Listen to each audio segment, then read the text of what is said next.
Good evening. Welcome to the virtual Meet the Artist event. My name is Veronica O'Hearn and I'm with the Iowa Arts Council. While we wish we could be with you all in person, we hope that you still enjoy hearing from our Iowa Artist Fellows in this virtual platform.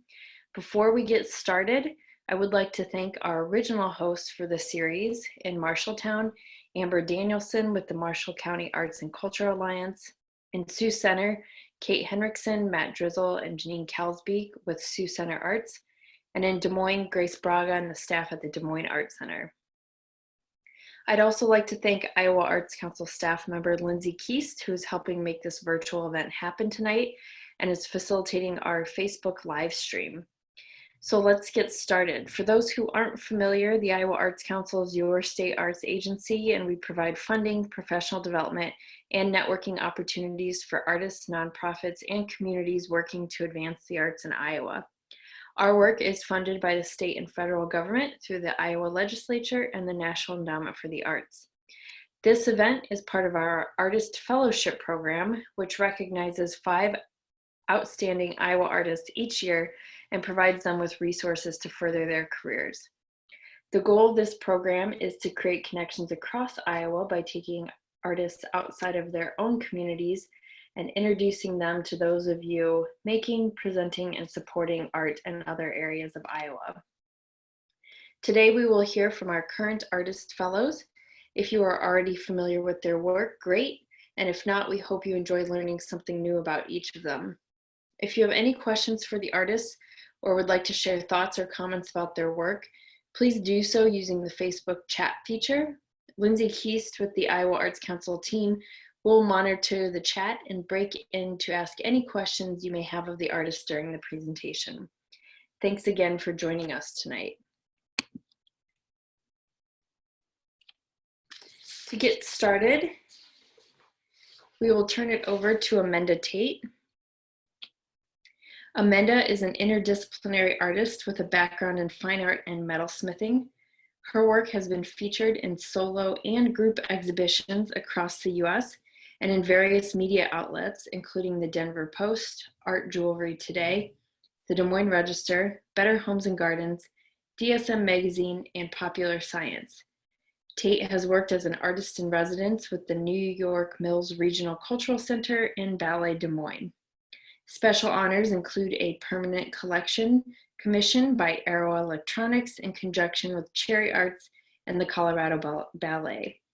Amanda currently lives and works out of West Des Moines. So we'll turn it over to Amanda. Thank you, Veronica and Lindsay. I appreciate the introduction, and thank you for creating an online opportunity for this event to take place. Thank you to the Iowa Arts Council, Iowa Legislature, and the National Endowment for the Arts for supporting the arts in Iowa. The funding needs now are greater than ever, and I believe that the arts will help us emotionally heal from this global crisis in reconnection. So as this live format is somewhat awkward and impersonal, it does not permit me to see and read my audience, which I find very challenging, but I'll be taking a slightly more formal approach in my presentation today. I do promise that I'm charming, and I'm funny, and I'm full of laughter in real life. And I hope to share all of that with you in person again soon. My name is Amanda Tate. I'm an interdisciplinary artist with a background in fine art and metalsmithing. I studied mechanical engineering at Iowa State University before going on to obtain a Bachelor of Fine Arts degree from Metropolitan State University of Denver in Colorado, and I moved back to Iowa in 2011. So as a jeweler and metalsmith, I can create tangible objects that convey feeling uniquely and specifically in relation to the body and the presence of the body in relationship to others. As my conceptual notions expanded, I began to more deeply consider the role of the body in the process of artistic creation itself. My work derives from movement. I had an unexpected and personally cathartic moment while attending a ballet performance. And I saw dance as something transformative, kind of beyond the scope of formulaic choreography or construct. It personifies lines, patterns, rhythms, and fluid compositions. And I was determined then to push beyond simple sensory investigation into the realm of interactive synergy. So my artistic vision led me to create the implements, the processes, and the parameters to create work in a new way. I began fusing the elements of dance, electronics, painting, video, play, and performance. So if you can imagine just putting it all in a pile, that's kind of where I started. My current focus is the Manibus project, in which dance is translated into painted works of art, utilizing a motion-controlled paint bot that I created for this purpose. In Latin, the word manibus means from the hand or of the hand. And I created my Manibus robotic painting device to act as an extension of my own artistic hand. So a dancer wears a motion sensing remote, directing Manibus to render an artistic depiction of elapsed time and motion. With this new tool, I capture and translate the movement and dynamics of dance into painted abstract works of art.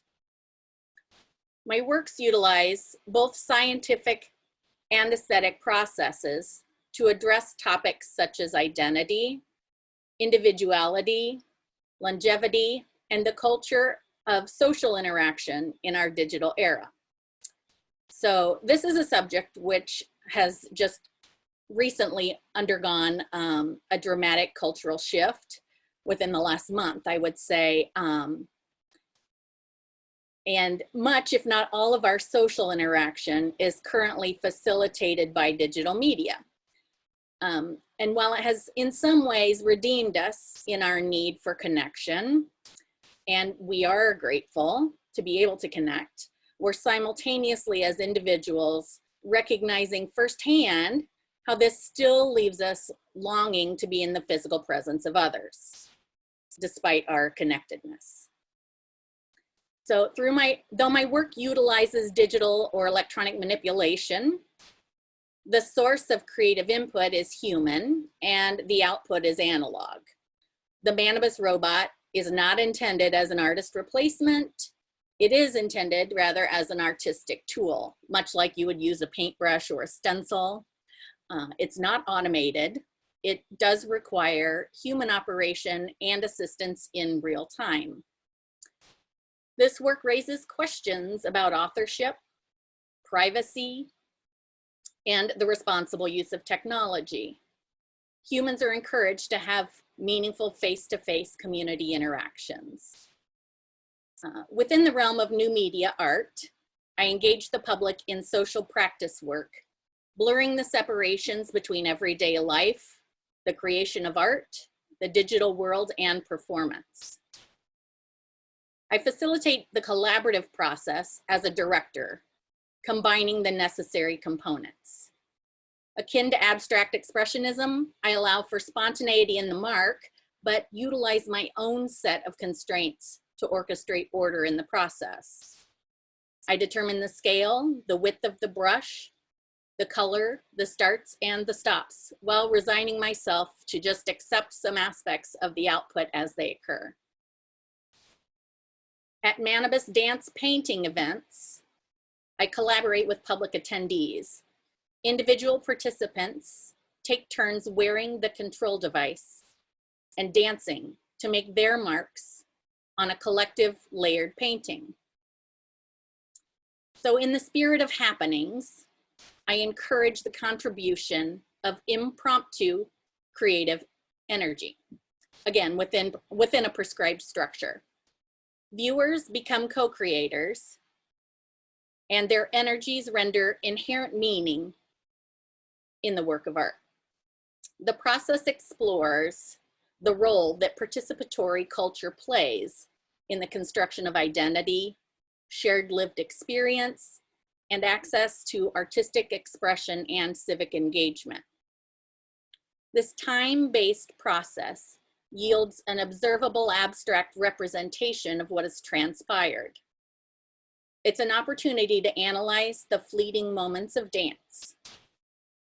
The works take shape as dynamic linear renderings that embody kinetic verve. The emotion of the dance becomes a painted vestige honoring that specific instance in time. The lingering traces are mapped connections of social interface facilitated by the encounter of art, engineering, and technology. So we know for students, a physically active environment provides an opportunity for social and emotional well-being. And it explores the core competencies, excuse me, of self-awareness, self-management, social awareness, relationship skills, and responsible decision-making. So this is not only true for students, but for adults as well. The active movement grounds us in our body and anchors us in the present. It opens the channels of communication between our logical and emotional brain regions and permits a type of dialogue that transcends spoken or written words. The nonverbal expressions are witnessed by audience members and embodied via kinetic empathy. Dance activates multiple zones within the brain, and this synchronicity is linked to emotion and memory processes, which are central to interpersonal interaction and self-understanding. This is play, yet it reminds us that we're all human and that we all want to be seen and acknowledged. We want to be part of something bigger than ourselves.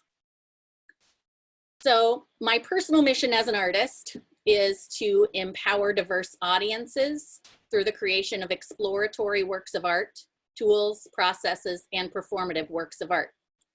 I promote critical thinking and visual literacy by modeling social connection within our digital world. Therefore, in the hopes of cultivating capacity amongst individuals and communities to interpret the world in which we live through richly meaningful expressions and interactions.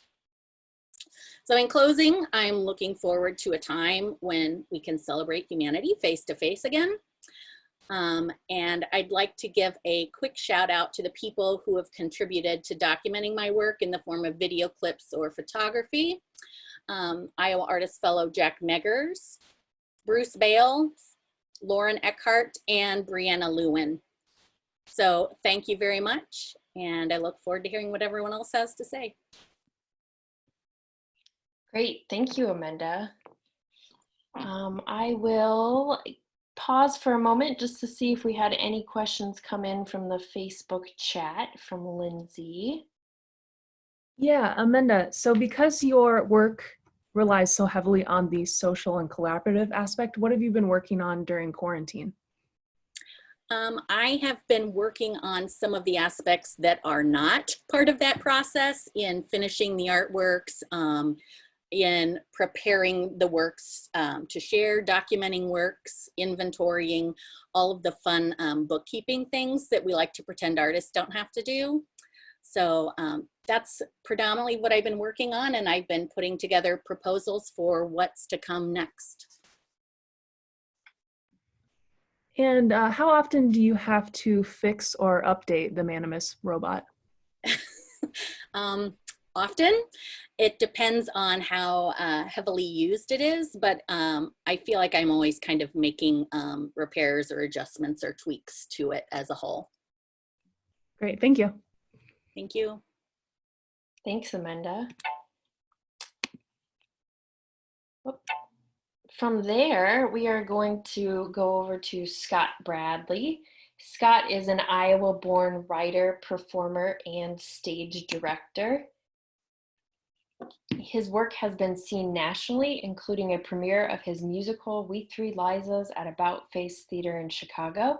He has written books for, directed, and performed in Chicago's long-running musicals and performs regularly in cabaret engagements.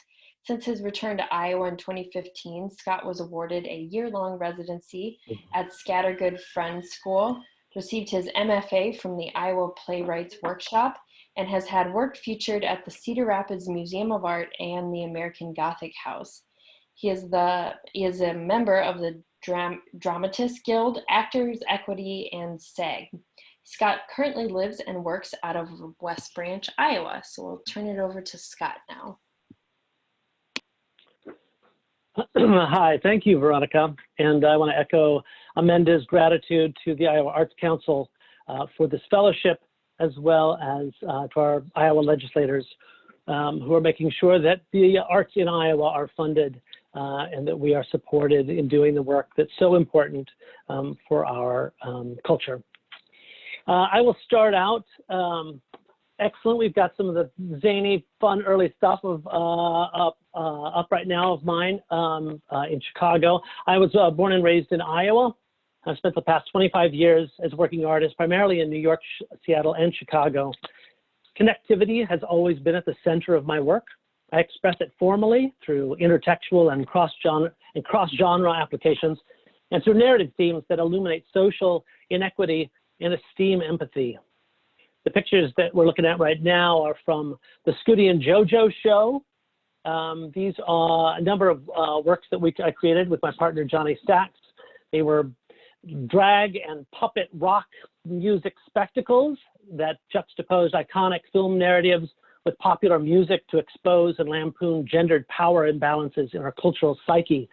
The picture on your left is from Carpenter's Halloween, that put together John Carpenter's horror classic with music from the Carpenters. In the top right is an image from Alien Queen that looked at the movies, the Alien movies and the music of Queen. And then in the lower right-hand picture is a shot. I'm there in the center in the Tran, the Atari musical, which was a genderqueer parody of the 1982 Disney film Tron. All right, next slide. In 2012, I premiered my new musical, We Three Lises, with About Face Theater in Chicago. I wrote book and lyrics, music, and additional lyrics by Alan Schmuckler, queering literary, cinematic, and musical tropes from A Christmas Carol to It's a Wonderful Life, and the American songbook, We Three Lises, tells the story of a midlife crisis saved by the arrival of three Liza Minnellis. That show was produced in New York, back in Chicago, and has had a production in Virginia.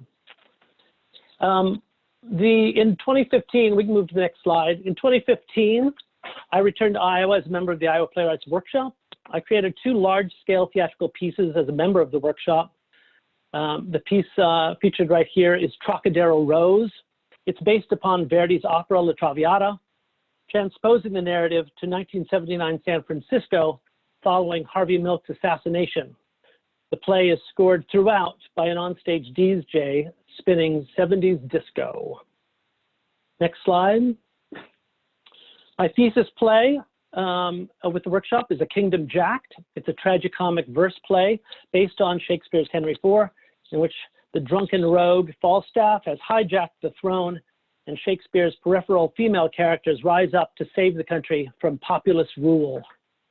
The show itself was nominated for a Lark Venturist Grant Fellowship, as well as the semifinalist for the Bay Area Playwrights Festival. Next three slides, next three works we're going to look at, consider Iowa narratives. As a genderqueer artist raised in economic adversity in Iowa, I'm very interested in the myths and iconography that prop up our Midwestern ideas of self and home. The image you're seeing here is from an Iowa New Play Festival production of the play Seed. Seed tells the story of an Iowa agronomist reeling from the suicide of his teenage son. It's a ghost story through which I investigate the legacy of suicide down paternal lines in agricultural communities. Next slide. The wood problem. This is kind of a playful picture taken down at the Eldon American Gothic House when we were doing a presentation, a reading of this. The Wood Problems is a documentary drama about the artist Grant Wood's battles in the art department at the University of Iowa in the 1930s. The entire text of the piece is composed of documented personal letters conference notes, news articles, and interviews.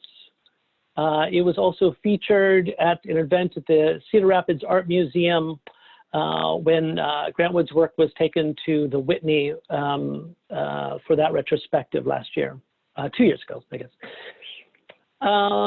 Next slide. Latest work that has been produced is Packing. It is a solo performance text that tells my journey away from and finally back to Iowa. It combines personal memoir and ancestral frontier stories. It premiered last October with Chicago's About Face Theater, directed by Che Yu. If we can do it, I'm gonna share a short excerpt of Packing. It's about 3.5 minutes long, shot and edited by the fabulous Timmy Samuel. I'll warn you, there is use of an anti-gay slur in this clip. And to set it up, this segment begins with my 13-year-old self immediately following his first sexual encounter. Take it away. Suddenly, disco made sense to me. I started buying up records by Chic and Donna Summer and the Village People. I took disco dance lessons at the Betty Hill Dance Studio. Mom gave me a perm so I could have those Sean Cassidy feathers. The kids at school were brutal about it. But after that crying and Thelma Houston, I decided, forget those little pricks. I went back to school and held my feathers high. I became quite a hit with the ladies at the school dances. And by hit, I mean dance partner. And by ladies, I mean awkward 13-year-old girls. A teenage discotheque opened up in town. It was all tricked out with strobes and swirling lights. And the bathrooms weren't for boys and girls. They were for John Travolta and Olivia Newton-John. Me and my ladies hit the disco every weekend. We knew all the latest dances. I found a circle of friends. We like dancing and horses and dressing up. And as long as I was surrounded by friends, even if they were all girls, the bullies left me alone. And one day it hit me. I hadn't glitched in a while. Maybe I was fixed. Mom had been dating this really nice farmer named Max. He wanted to marry her and adopt us and move us all out to his farm. Mom asked me what we should do. We'd get to live in the country. I'd get to start my freshman year of high school in a whole new place as this new, better me. I said, let's do it. So summer of 1980, we moved out of the suburb and onto a farm in rural Iowa. It was everything I wanted. We had a big pasture for our horses.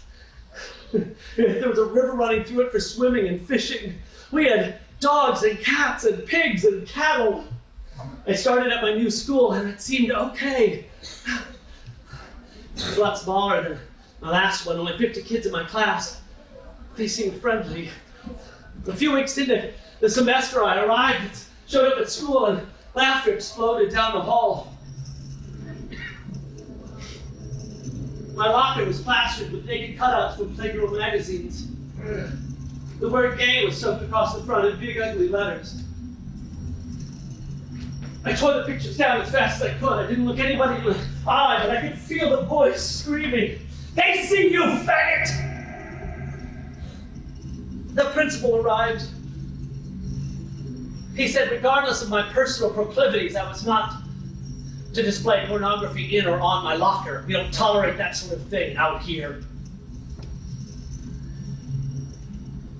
The glitches lasted all day. When I got home, I ran out into the field. I laid in the grass. I sobbed. I wasn't fixed at all.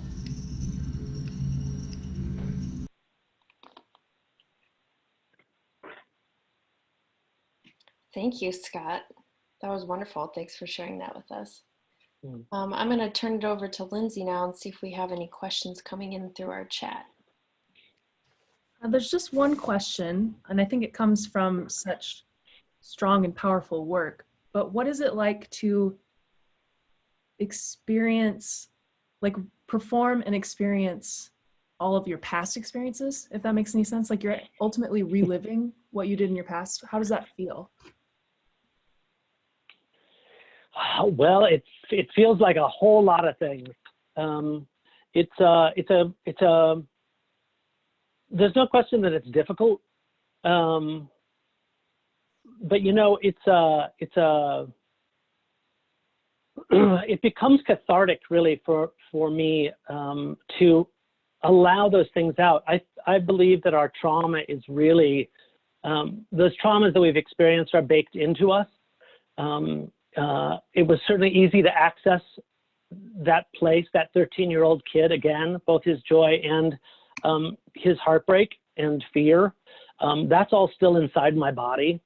And I actually found it really healing to access it for this, to be able to share it, because it wasn't just doing it for myself, it's actually sharing it for an audience. And I found one of the things that's really healing about doing the work, and certainly in a live context, is that you have so much of the audience that are able to relate to a lot of those experiences. And that's what so many of them shared with me after every performance. And that really made it worth doing the next day, is knowing that I'm sharing a collective story, really.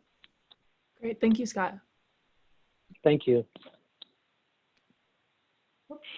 Okay, there we go. All right, so with that, we will head over to Ange Altenhofen. She is a sculptor and performance artist, costume designer, and illustrator. She earned her BFA from the University of Northern Iowa and MFA in sculpture and ceramics from the School of the Art Institute of Chicago.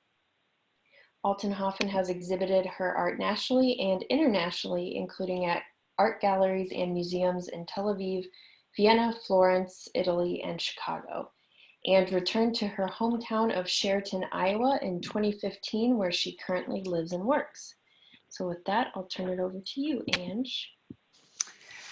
Well, thanks, Veronica. It's really great to be here tonight, and I just want to thank everybody for joining us on Facebook, and say how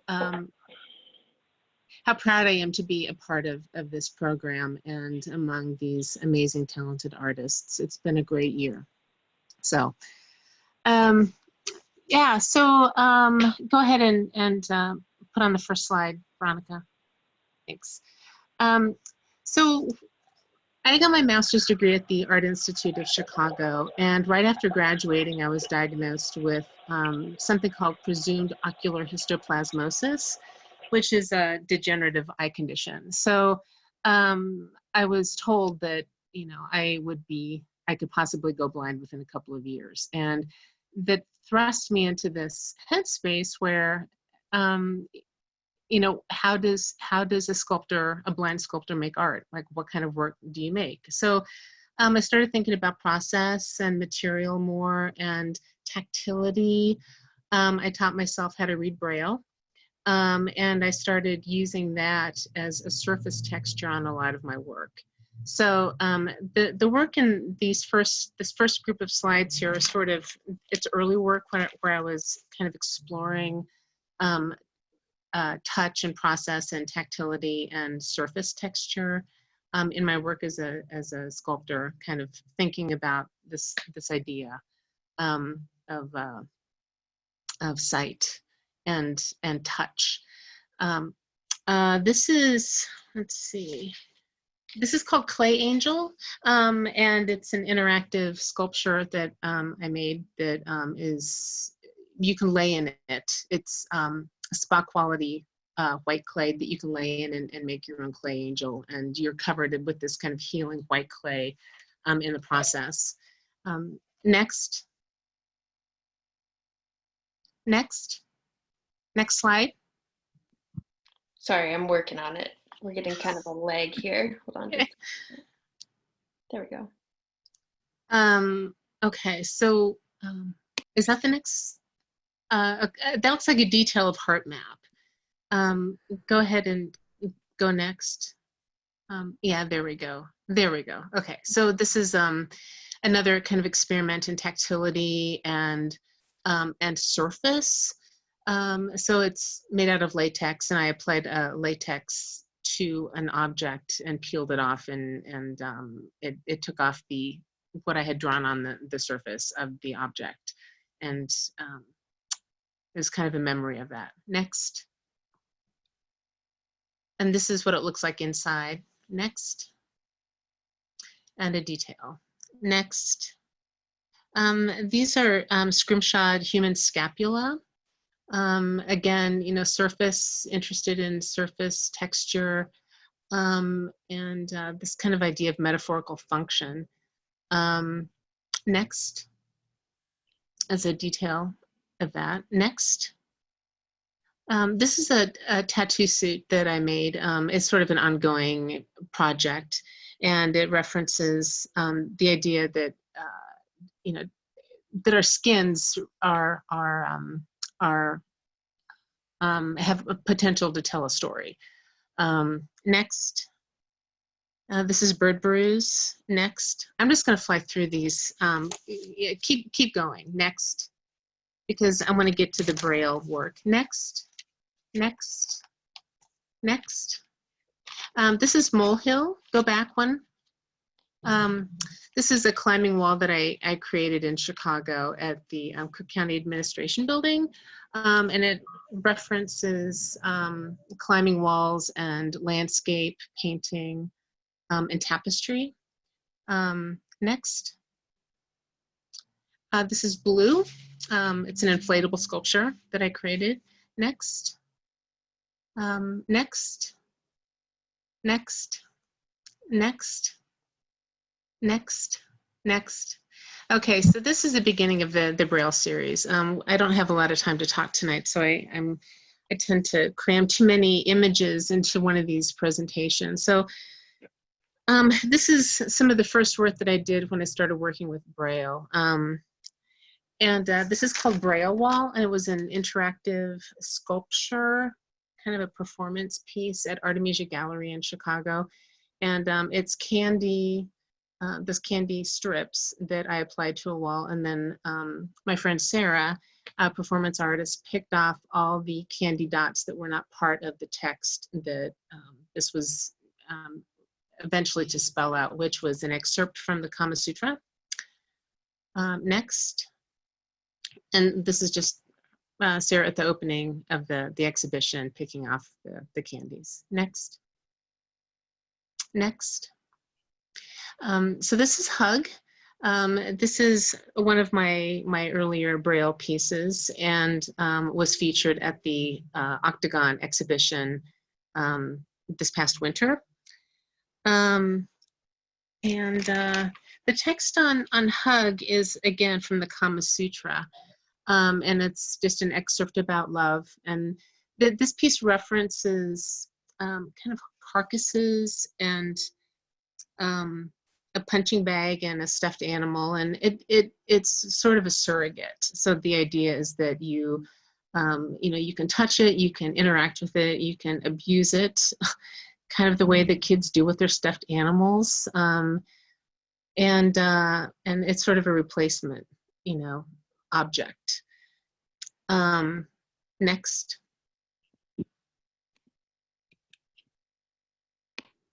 And you can see the Braille dots, the beadwork in the fur.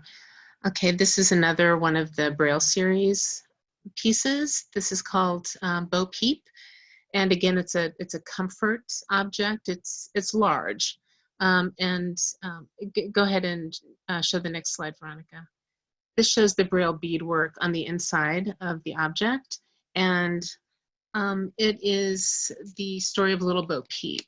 So the idea is for it to kind of provide a sort of a surrogate, comforter And I kind of like the idea of it being an inner tube, like a pool toy. Next slide. Okay, these are lines of communication. And again, there are a couple of leather hoods that are embroidered with Braille beadwork, and they're love poems. So you could wear these masks and touch each other's face and read the Braille love poetry on each other's face. Next slide. Okay, that's a monkey sock. That's one of a pair. I don't have a slide of the other one that I'm sharing tonight. Next slide.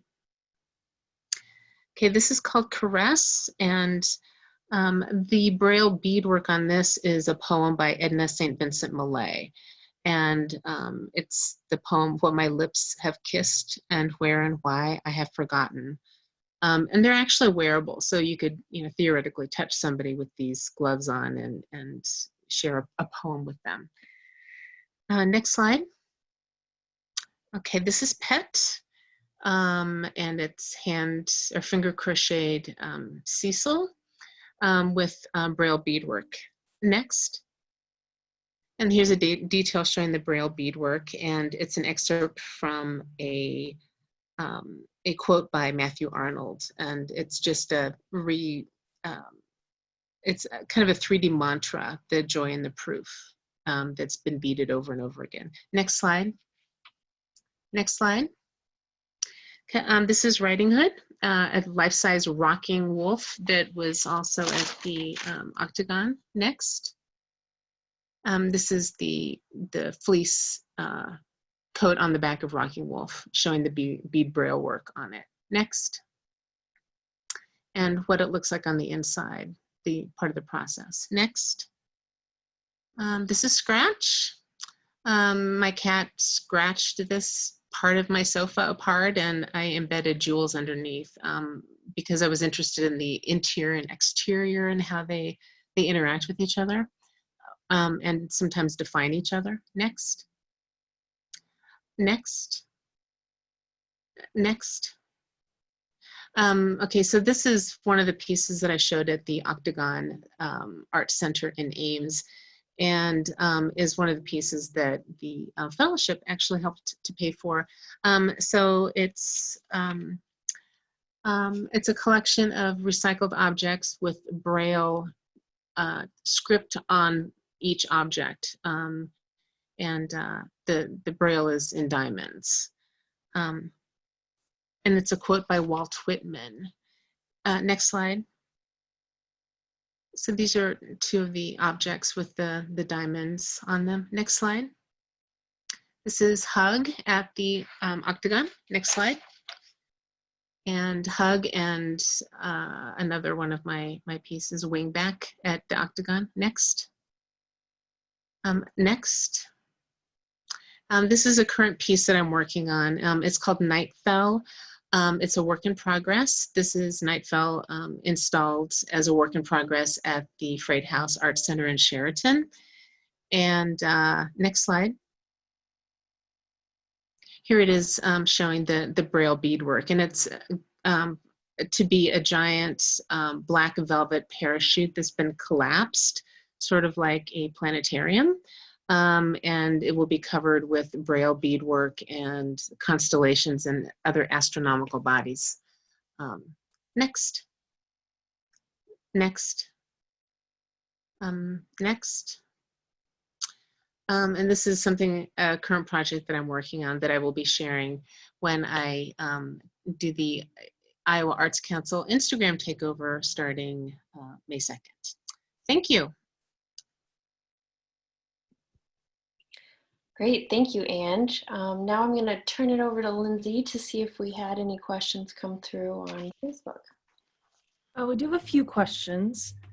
On projects such as the gloves called Caress, when the Braille becomes so dense and it's on that kind of flexible fabric, is it still pretty easy to read, or is it still more of the idea of the poem being on there?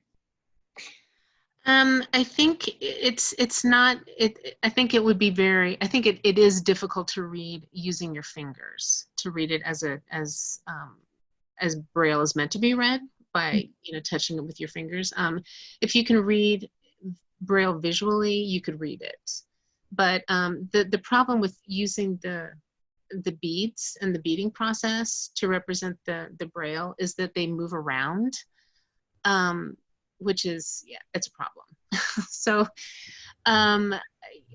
but I like the metaphor of the Braille. I like the tactility aspect, it's a continuing process in learning how to work with that as a material and as an idea. Sure. And the other question we had was, have you ever explored smell or sound? Smell, yes, I have. That's a funny question. Yeah, that was an early experiment that I did. Yeah, it had to do with rotten potatoes. And it was a solo exhibition that I had in Chicago. And it was about a month and a half, like a 6-week long show. And they just rotted and rotted and rotted. And it became kind of a problem. So, but yeah, that was, smell, definitely. I haven't worked with sound. I haven't worked with sound. So great, thank you. Thank you.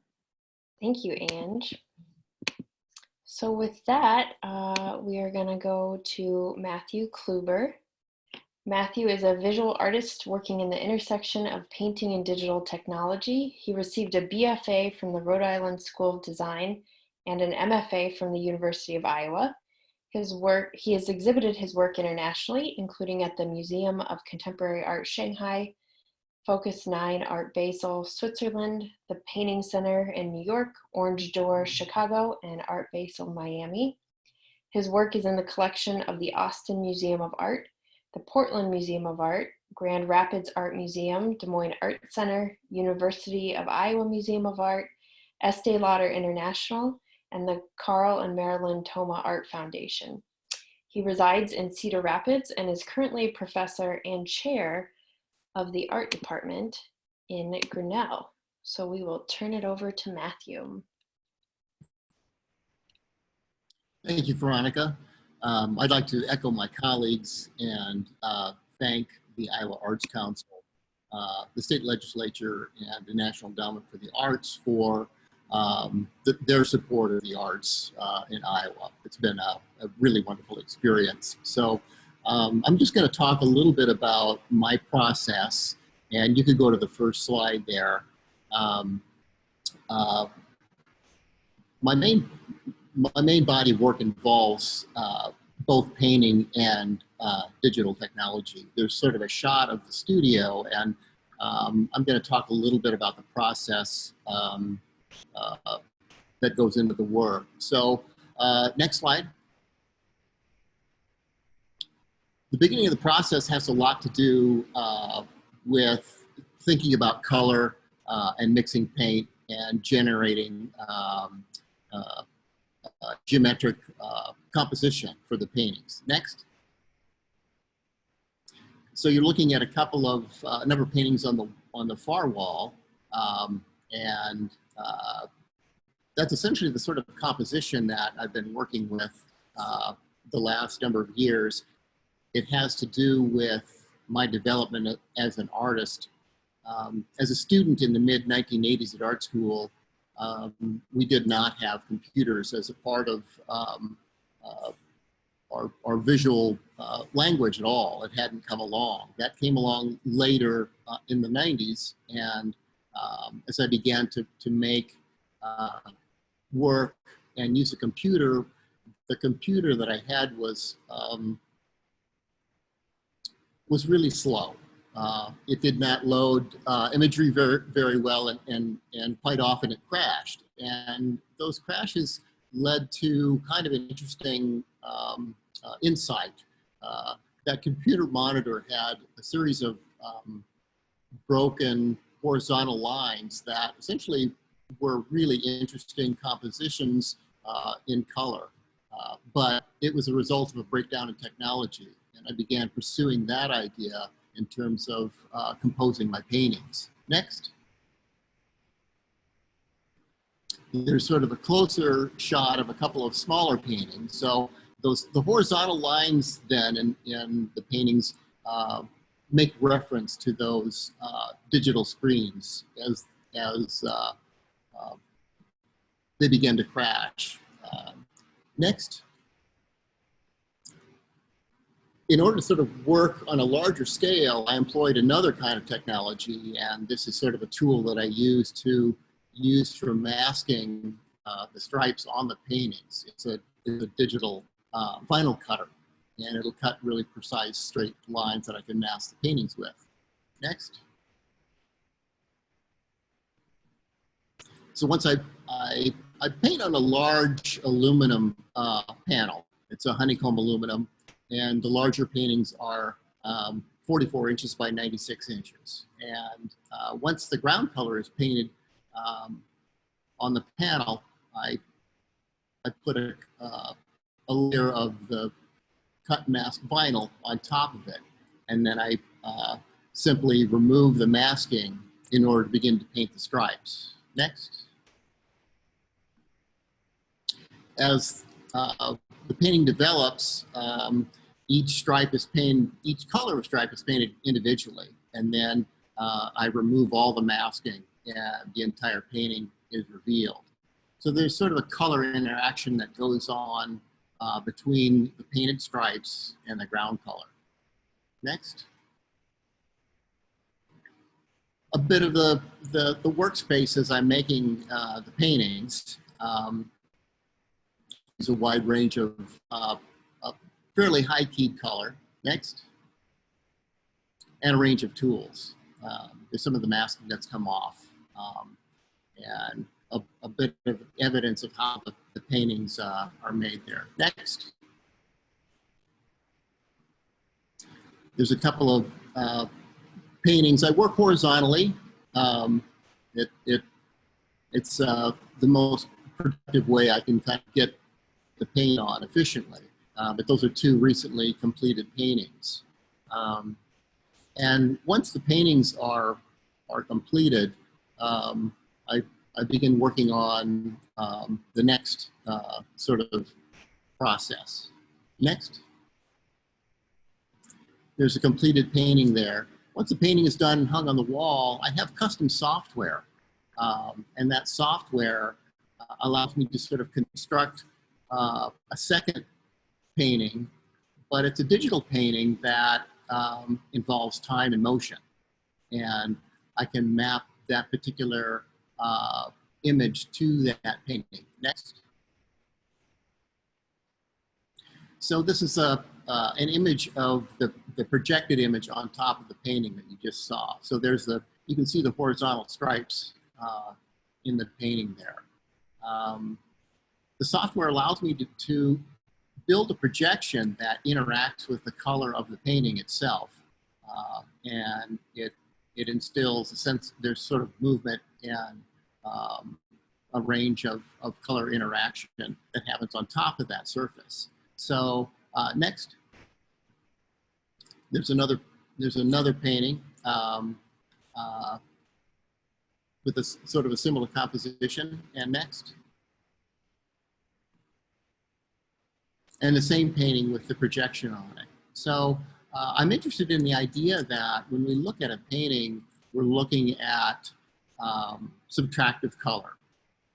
The way that the light hits the surface, it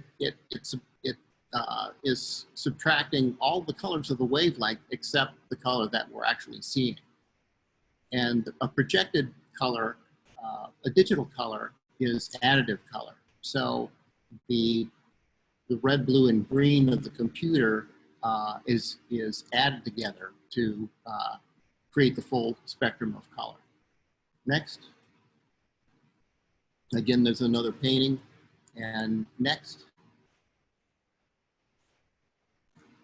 So each painting gets its own individual projection. They're custom to each surface and have to do with a real specific kind of color interaction. Next.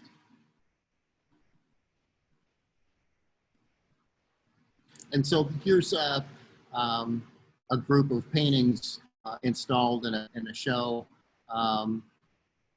in New York in a gallery. So the projectors are bright enough to sort of allow sort of the gallery to remain fully lit, but you can still see the full saturated color of the projections on the surface. So each painting has its own projector there. Next. And so there's a few installation shots of, to sort of give you a scale. This one has my wife and my son in the image. Next. And typically the height of the projector allows the viewer to sort of move straight up to the painting without interfering with the projection at all. Next.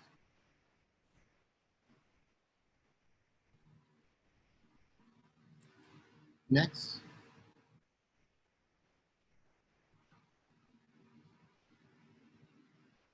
Next. Good. A more recent project involves 3D printed objects, and those are a couple of small 3D printers that I have there that are continually at work in the studio. And on the wall to the left are some of the geometric objects that I'm making with the printers. It's been a really interesting kind of new addition to my work. Next. There's a close-up of this particular object being created by the printer. This particular file takes about 3 days to print. Next. And once a file is done, and I've printed a large number of them, they get assembled and they're then hung on the wall. Next. The white material of the 3D prints allows, it's a really beautiful surface to project on. And so I've been building custom projections for the 3D printed objects as well. The light sort of travels in and out of those open geometric forms. And it's a really sort of interesting kind of diffusion of the color and the light that's happening. Next. And there's another one. Next. I think that might be it. Oh, okay. Actually, a number of projects have involved sort of large scale and working outside. And this is a particular projection that's happening on a building in downtown Cedar Rapids. We were testing out a projector to sort of see what the color and the saturation would be. So this particular image is probably about 40 feet by 50 feet or so. The projected work lends itself really well to a range of scale and conditions. And this is a project that has been delayed by the recent events and hopefully will come to fruition a little bit later this year. All of the samples of videos of projections are available on my website, MatthewKluber.com, and my Instagram account, which is simply Matthew Kluber, if you care to sort of see the videos in action. Thank you. Great, thank you, Matthew. And I would encourage you guys to check those videos out. It's really incredible to see the digital projections work with the painted image. Now we'll turn it over to Lindsay to see what we've got going on Facebook. Matthew, you did a great job of answering most of the questions. Just one left. How many projectors do you own personally? Let's see. I would probably say 8 to 10 projectors. So there's a bit of overhead that goes along with the work. Sure, thank you. Great, thank you, Matthew. All right, with that then, we are going to go over to Rachel Merrill. She is an interdisciplinary artist exploring themes of spectacle, American sports, and competition. Rachel received a BS from the University of Northwestern in St. Paul, Minnesota, and earned her MFA at Cranbrook Academy of Art in Bloomfield Hills, Michigan. She has exhibited her work nationally and is active in her local art community, sharing a passion for art and education within the central Iowa area. She currently works as an associate professor of art at Grandview University in Des Moines, teaching all levels of students in drawing, design, sculpture, and art history. So now, if you will give me just a moment, I'm going to switch to a new set of slides, and then we'll have Rachel get started.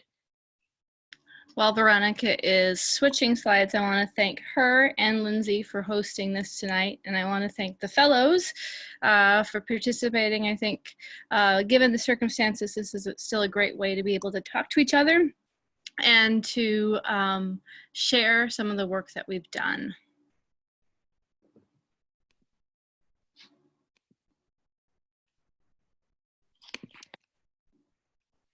Just a minute here.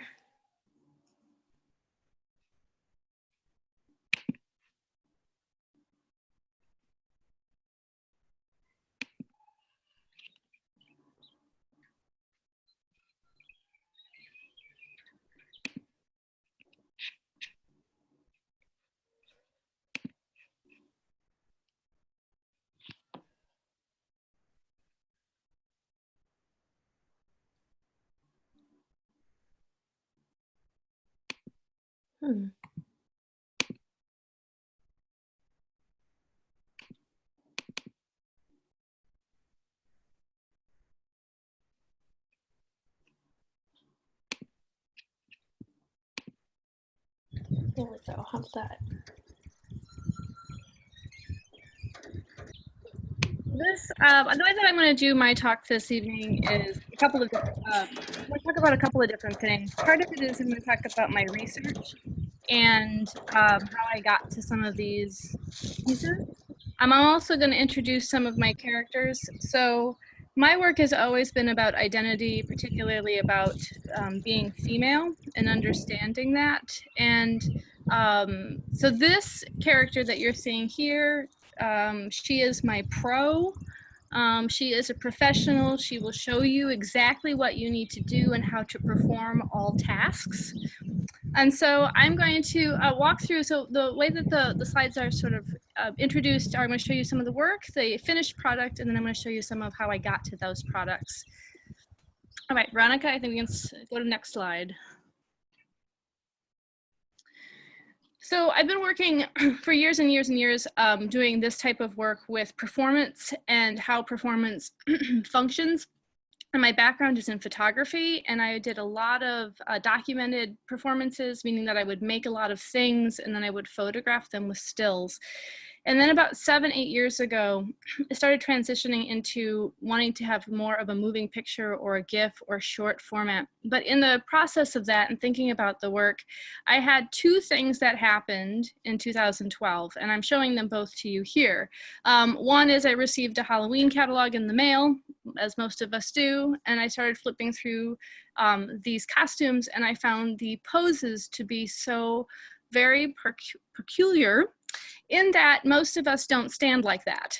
Well, maybe you stand like that, but I don't stand like that. And I thought about how I teach, and I thought, well, it would be really strange if I would start teaching and standing like this. The other thing that happened at the same time was that I was watching a Pro Bowl football game, and after the game, there was an interview with an athlete, and he said, "I want to be known for my body of work." And I thought that that was so interesting and wonderful and strange, because I thought, well, I'm an artist and I want to be known for my body of work as well. And so I started looking at sports and the spectacle of American sports as being sort of a metaphor for organized conflict within myself about how I compete, particularly in every facet of my life. Next slide. So as I was doing that, I began also doing a ton of research. I gather many things from a lot of different sources. So I was reading about body language, and I particularly picked up, I really like body language books written in the 70s about how women should behave, written by men. Those are enjoyable for me. And this is one of the ones that I found, which is Beware of the Oblong Smile. And so I started thinking about, well, what does pose mean? And if I pose and how am I competing within the pose? And then that led me into starting to think about building costumes and props and performing with those. Next slide. So that led to a series, which is the first set of video work that I did, which is called It's Always a Competition. And I built 6 costumes, which each sort of embodied a different part of professional sports, and they're all a mishmash. So there's no one specific sport within this. There's just a mishmash of different kinds of sports. And I thought about how I embody each of these sort of archetypes within the competitive world. And so the pro is the one I introduced you to at the beginning. And then I had a referee and a cheerleader, and you're going to see a couple of those in a few minutes, a coach. And each one of those characters sort of embodies a different part of how I compete, and I don't even realize that I'm competing, particularly in the world of academics, when I teach or when I'm making art. So I thought everything is a competition. So I started building this. Next slide. I continued to read.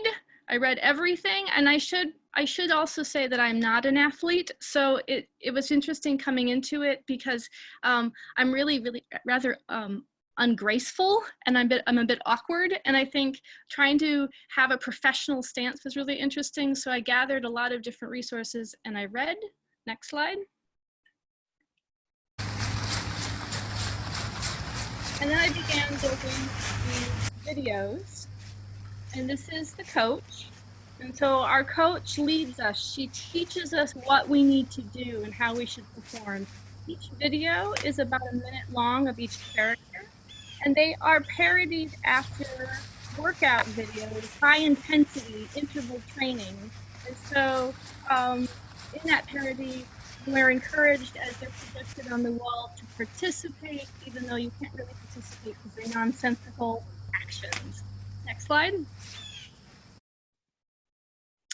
More research that came into it, I began gathering poses, and the way that I do these videos is that they're not scripted, they're sort of pseudo-scripted, meaning that I do all this research on different kinds of signs and code and gathering from these different books, and then I trace each one of these poses out on tracing paper, and then I try to memorize those poses, so then when I go out to do these videos that I then edit, I am modeling these poses based on what I've drawn, trying to put it to memory. Next slide.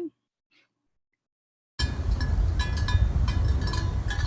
referee, and then for the referee, you will see things.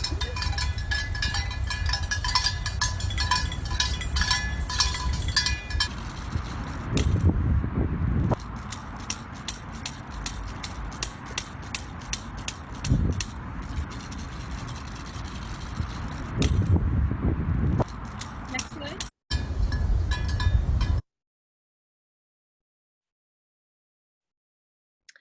As you can see, there's my tracings. These are how I draw them out. And I take those figures that I gather from all of these different resources, and then I put them in my costumes based on what I have. And then there's more interpretive reading that I've done about arm signals. Next slide.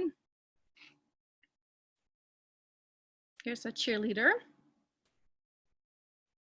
And I would have to tell you too, doing these, I do them all by myself. I have someone who records them, but being a cheerleader or being a fan and a mascot is another one that I have, and doing it on your own with no audience is very, very strange because part of that is the call and response between the audience and the sort of sports spectacle, and sort of feeding off of that. And it's really, really interesting. Next slide.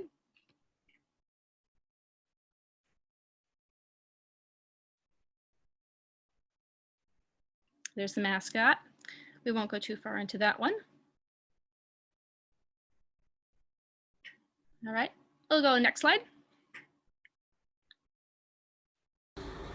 And then this is the install. And so I take these videos and I project them within a space, and then I usually have a series of props and costumes that are part of that.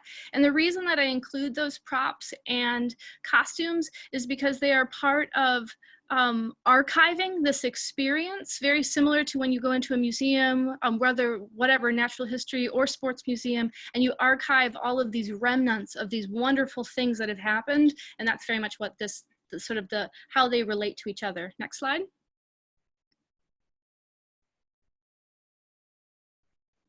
All right, I'm giving you a smattering of many things on this slide. It's very, very busy, but I want to show you that this is how I work. I work in long periods where it takes me quite a while to build everything. And while I'm building everything, I look and I look and I look and I look at everything and I start thinking about how those things work together. Sometimes it's sports. The second wave of this, which I'll show you in just a minute, is pairs construction and the idea of labor and construction and sort of what will be eventually the less than series, and pairing that with these different ideas of competition. Next slide. This was one of my favorite finds from last fall when I started reading, again, another book about how women should behave in the workplace. And my two favorite were sweaters and pantsuits, and what you should wear and how you shouldn't. And I encourage you to read those because they're, I find they're very funny. And then I try to take that humor of these sort of absurd things that we deem important, and this is how we should look and how we should behave. And then I start to think about how I can modify that. Next slide. All right, so that leads to the next series that I did, which it's always a competition, the less than. And so I told you that the construction was something that was part of it. There were a variety of things that were important to this work. Knitting was very, very important, in crocheting to this work. But if you look at some of these, you can see that there is detour and there are percent signs, and there's the less than. And I started thinking about the B team. I started thinking about the team that was not the pros. They couldn't make it to the pros. They were inferior to the pros. But they were still okay. And so some of these characters I started naming as the villains. So I did a lot of research on ringers and the heel in wrestling, sort of the bad guy within that. And so I started thinking about those characters as being the sort of villainous bad characters that are part of this. Next slide. And then these are parts of that process. Commercial break is the way that I build these videos is I do usually 6 in a series, and then I give you a commercial, and it's 30 seconds, very similar to a traditional commercial, where it tells you, you know, it just takes a break from all of the sort of absurd acts that I'm creating as well. Next slide.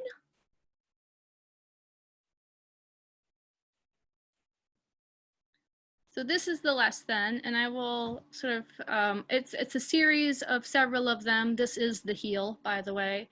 She is wearing a crocheted power pantsuit, which was an interesting feat for me to even create. A lot of what I do too, by the way, is I'm learning as I go along. I have interest in sculpture and interest in photography and video and performance, but they're all unusual things for me to sort of explore. And a lot of the video is shot like an amateur because I think that's how I view it. The other thing that's really important to these videos is that my editing is incredibly important to it. So I want you to see a particular thing. I want you to focus on what I want you to see. Usually they're my oopses and my sort of mistakes that are part of it as well, and that's really important. I should also say at the end of this that I am an incredibly shy person, and it's very hard for me to go out and to do these things and look utterly ridiculous in these costumes in public and to perform them. And so it's like there's a wave of anxiety that comes over me. That is this insecurity aspect that's really, really part of the process of this. However, in the end, it's so important to talk about this idea of why I compete and how do we all sort of do this in various aspects of our lives. And so I, the good sport, survive using controlled behavior with organized conflict in an effort just to play nice. Thank you. Great, thank you, Rachel. And now I'll turn it over to Lindsay to see what we've got on Facebook. I do have a couple of questions. One of them relates to what you were just talking about with you being shy. And can you speak about how you're performing, and you're performing kind of these extroverted personalities? So when you say that all of the characters are part of you, do you think there's still a part of you that's missing, that's part of that kind of introverted or shy personality? Yeah, I think in my daily life, I'm a very shy person as far as the public goes. And I think what happens in most of these competitive situations is there's a lot of pretending that happens in my life. And so it's sort of the fake it till you make it conversation, right? And so for me, the goal of all of these sort of extroverted characters is that she really, really, really is trying hard, and she really wants to be good at these things. And she just is always a little bit off, always sort of missing the mark slightly. And so I think I don't know, I'm not sure if I totally answered the question to being shy, but I want to be outgoing. I want to be sort of being able to be positive and sort of an extrovert, but I find myself sort of shrinking oftentimes. And then really what happens, truthfully, even after this, which I think is really even funny about the idea of being an artist and it's sort of a competitive process for the fellowship, is after all of this conversation, give me a half hour, an hour, and I will question everything I just said to you, right? Did I say it right? Was it effective? Oh, what do you think of me? That's often what happens in my brain. Well, good thing there's a video for it then. Yes. One more question. Do you relate to one of your characters more than the others, or do you feel emotions towards them, like care about them or feel bad for them, kind of like rooting for them? How do you feel about them? Yeah, I've made some work before all of this where I was using myself, and I separate myself from them often. They are me, but they're not me. I really am I'm working on another body of work now that is, I think, even lower than the less than the B team. And I think that's where my emotional connection comes in, is what you often don't see, and I didn't really talk about this too much, but what you don't see is there's a lot of personal insecurity. There's a lot of things that have happened that are awkward or embarrassing or traumatic in my life that I embed into most of that sort of over-the-top costuming. And so there's lots of code that's part of it. So there's conversations that have happened that I think about and I dwell on. And so I embed a lot of that. And I think that the thing I root most for is all of the stuff that you can't see, but it's there. It's very, very personal. Excellent. I think that's it. Thank you, Rachel. And then did we have any questions for the full group then before we go? We'll let any of those last minute ones come in on Facebook. Otherwise, I want to extend another thank you to our Iowa Artist Fellows, Amanda Tate, Scott Bradley, Ange Altenhofen, Matthew Kluber, and Rachel Merrill for participating today and being good sports, to reference Rachel's work, for doing this event virtually. And we hope that in the coming year, we can introduce you to them in person and you can have more access to the work. And in the meantime, we do encourage you to follow our website at iowaculture.gov, where we share small video features about each of their work, as well as blog articles that profile each of the artists, so you can learn more about each of them there. And then we had one final question come in, it looks like. What are you guys working on in quarantine? And so if we just want to do a quick round robin and unmute, let's see if we can unmute ourselves really quick. If somebody wants to jump in to answer that one.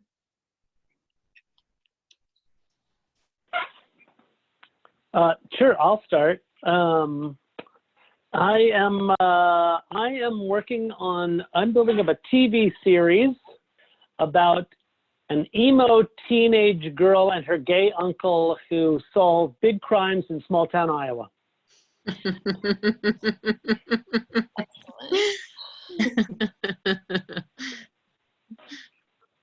Ange, I think I hear you. What are you working on? You hear me laughing. That's awesome, Scott. I'm beading constellations on velvet. So that's one thing that's sort of ongoing it's going to take months for me to finish this parachute. The other thing that I just started working on is I've been working with vinyl gloves. I think the masks and the gloves and the hand sanitizer and the toilet paper stuff and all of that has just, it's kind of taken over our lives. And I think about, the vinyl gloves as being, it's like we can't touch each other anymore. Like if you touch me or if I touch you, we could kill each other. And I think that's just so traumatizing for most of us, and frightening. And so I've been working on this series of vinyl gloves that have Braille on the fingertips that express my thoughts, things I'd like to tell people that I in lieu of not being able to touch them. It's sort of a way to touch people without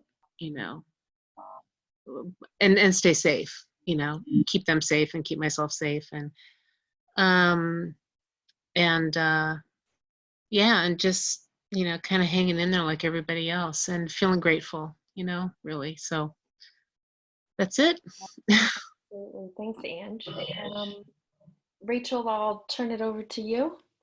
I sort of alluded to it in the talk that I haven't quite figured out titling, but I'm working on the practice squad, and all of the figures. I have 3 videos done. I'm waiting for the weather to change a little bit. And what's interesting too is public spaces and being able to film in public spaces. So I'm waiting to see about that. But I have 3 more videos that I'm going to put together for another series. And so I have been working on costumes and crocheting and latch hooking and a variety of other things. Great, thank you. Matthew?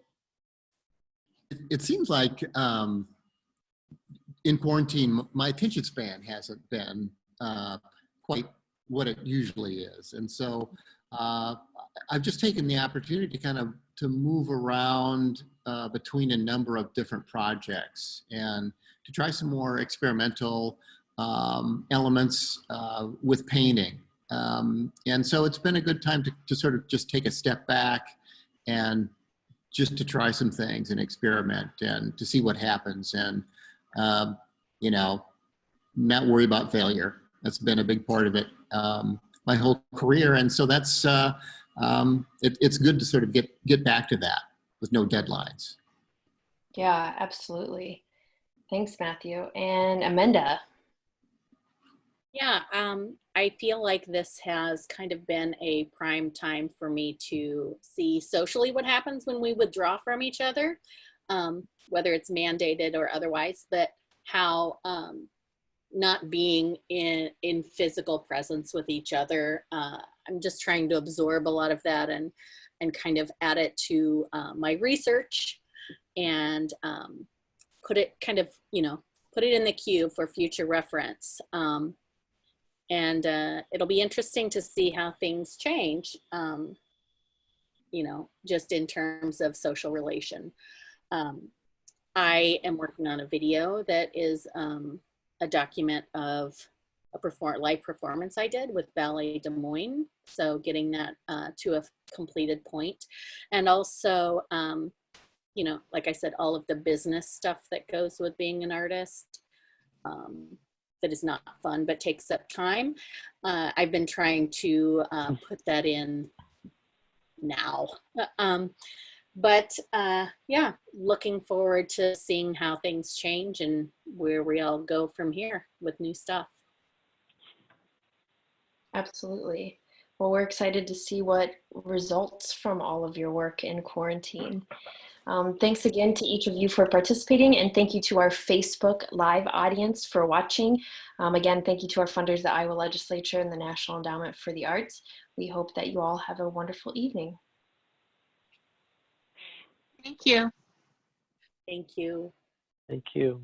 Thanks. Thank you.